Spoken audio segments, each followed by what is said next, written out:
Ya, salam.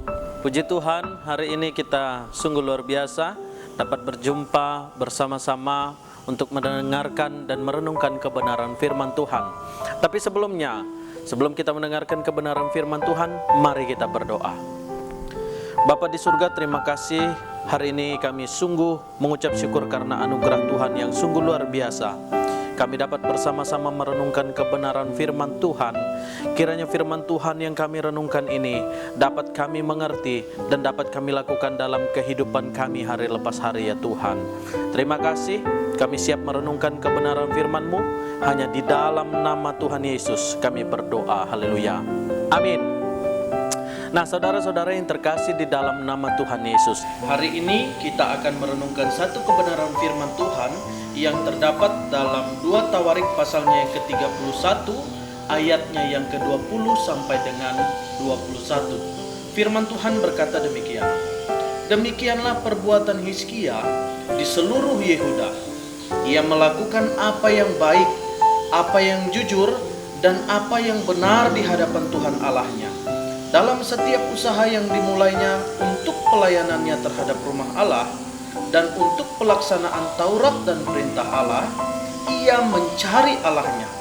Semuanya dilakukannya dengan segenap hati, sehingga segala usahanya berhasil.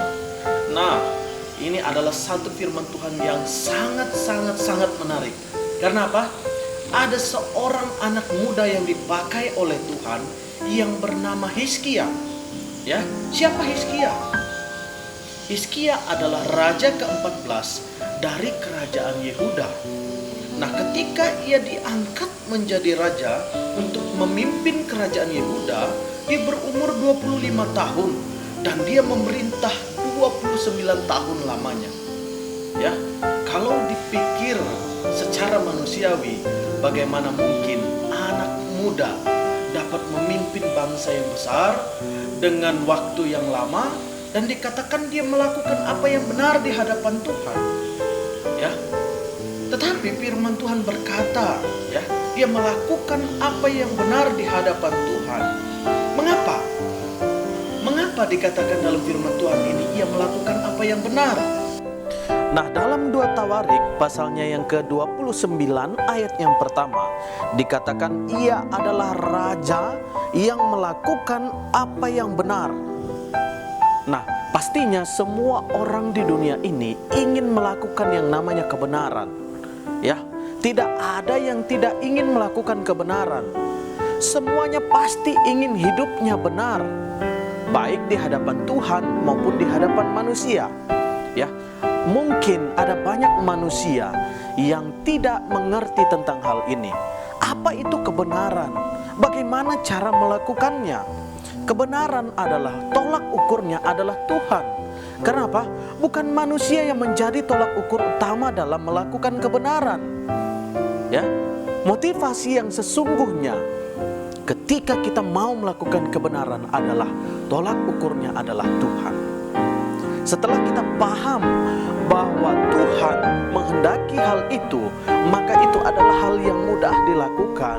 Sepertinya sulit dilakukan, tapi padahal sebenarnya mudah ketika kita memang sungguh-sungguh mengandalkan Tuhan. Ya. Nah, bagaimana agar bisa melakukan kebenaran? Ya, yang pertama dikatakan dia melakukan hal yang baik. Ya. Hal yang baik bukan hal yang buruk.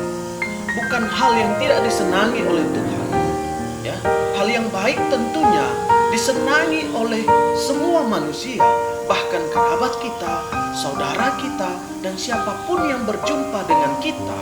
Ketika kita melakukan hal yang baik, tentu saja itu akan membuat hati orang senang, membuat hati orang gembira, suka dekat dengan kita. Begitupun Raja Hizkia. Dalam usianya yang muda, dia memerintah dengan baik. Dia menjadi seorang pemimpin. Dia disenangi. Sehingga akhirnya apa? Dia lama dalam memerintah kerajaan Yehuda ini. Nah, saya tidak tahu seberapa umur yang telah Tuhan berikan kepada kita.